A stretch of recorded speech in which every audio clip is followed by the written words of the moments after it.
that's enough of that. Hey up, guitar at day. What we got then? Well, what I've got here is a crafted in Japan 72 custom Telecaster reissue, which was made, I believe, in about 2005, because that's when it was bought. And the story behind this one, back in 2005 I was playing in a band called Dead Flowers with a bunch of friends of mine. There's a married couple called Tim and Marie Bryce, who respectively played bass and sang, and the drummer was a guy called Paul Blewett. Anyhow, Tim worked in the oil and gas industry, and at one point he got sent up to Tokyo on a business trip, and he half jokingly sent me an email while he was there saying, "Hey, anything you want bringing back?" So I sent him a link to the Ishibashi website where they have these things.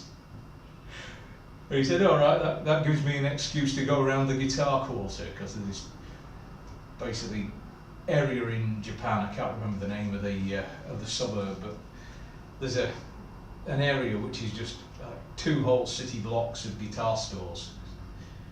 And he went there and he found this, not in Ishibashi, he found it in another store. And he sent me a text message saying, "I found one, it's going to cost this much." I said, "Alright, go for it." And later that evening he sent me a photograph his wife had taken of him sitting in their hotel room, and he's playing it, saying, I think you might not be getting this." But in the end he relented and effectively sold it to me for the purchase price when he got back to KL.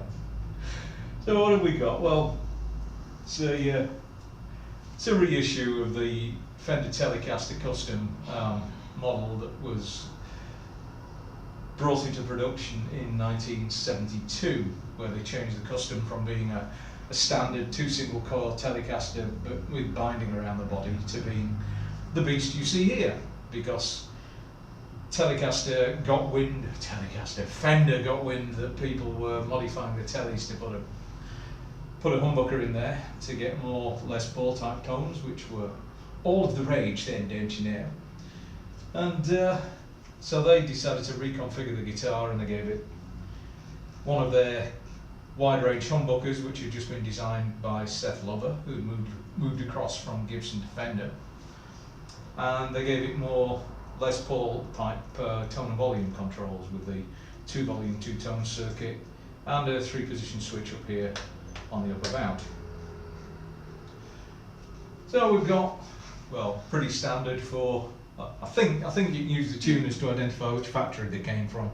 I'm not good enough to do that, but you've got the old 70s style 3-bolt neck, which had a pretty bad reputation, but that was mostly down to the execution, because Fender in the 70s, they'd let all their jigs and dies get worn out, so the tolerances had just gone completely to pot. So the neck pickups were getting rooted out too big. The necks didn't fit snugly into the pockets. I mean, you could have put 10 bolts in, never mind 3 or 4, and they wouldn't have been tight. Well, you see 70s Fenders with gaps, you can stick a plectrum down at the side of the neck pocket. You also see that by the time Fender got to, well, let's say 78, 79, the shape of the Stratocaster had actually changed to such an extent that there were barely any back cuts for the comfort contour here, and that the size of the body had actually changed slightly, because they've been using the same metal templates for 30 years and they're worn out. Anyhow, you got a maple neck, maple board, so it's one piece. Frets are laid into the top of the same piece of wood as makes the back of the neck up. There's a skunk stripe to put the truss rod in. You got a body, obviously made of tree wood. I have no idea what wood is in here.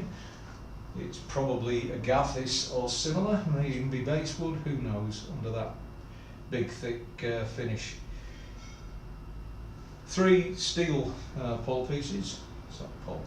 bridge pieces, as would have been typical back then, and then standard telly single coil. I don't know what's under this cover. It looks like this is a wide range humbucker, but rumour has it that they're not constructed like the wide range humbucker, because they're actually constructed more like a standard issue Gibson humbucker, and then they've got the offset pole pieces just to make it look like a wide range. Don't know, never even taken the scratch place off on this thing. Never considered changing the pickups because I like the way it sounds as it is. So let's run through some tones.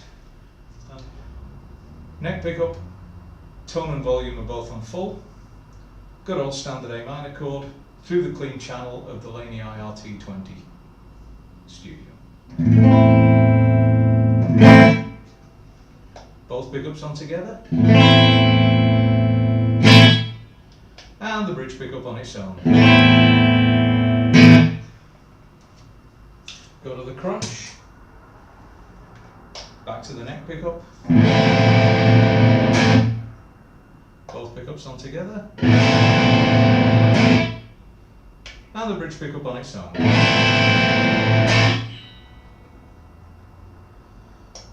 As far as I'm concerned, for this guitar, the neck pickup is where it's at. One of the best crazy over-the-top tones I ever recorded was about maybe 6 months after I got this guitar. I was playing with a friend down in Malacca, and I was running a Boss DS1 into a Reverend drivetrain and a Dan Echo through a Blues Junior, and that just gave me a tone on the neck pickup of this guitar that sounded like the amp was literally about to blow up. It was insane, and you wouldn't believe it was coming out of a Telecaster.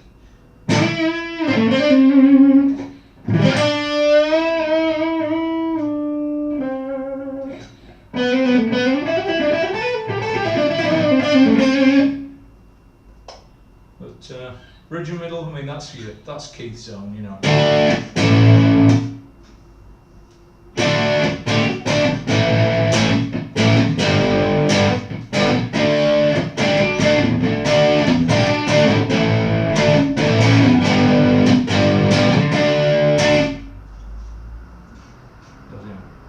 This is the Keef guitar. This is the one I used to tour with in preference to using Macoba in the 70s. So, you know, it's got a sort of association with Keith Richards, but I associate this with Mick Green from the Reformed Pirates in the late 70s. I recall actually seeing a review of this particular model, or the model on which this is based, in a magazine called International Musician and Recording World, which was the only guitar stroke gear type publication I could easily get hold of in the UK back in the late 70s.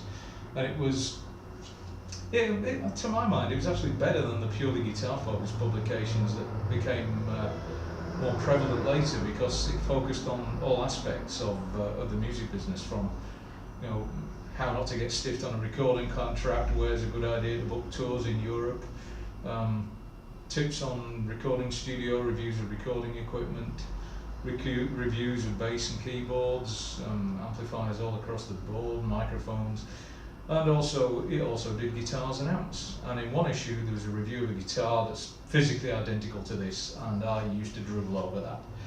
So this is why I actually wanted one getting on for 30 years later. And back in late 70s, the Pirates, who'd been the, you know,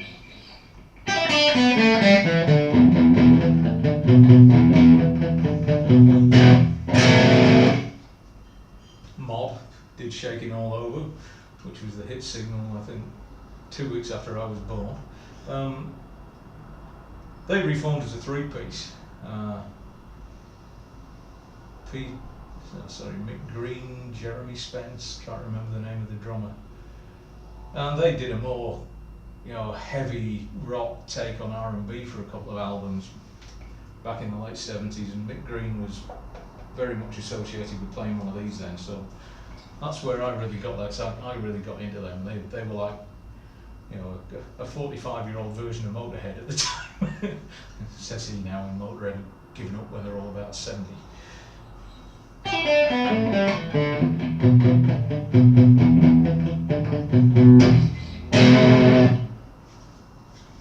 Anyhow, there we go.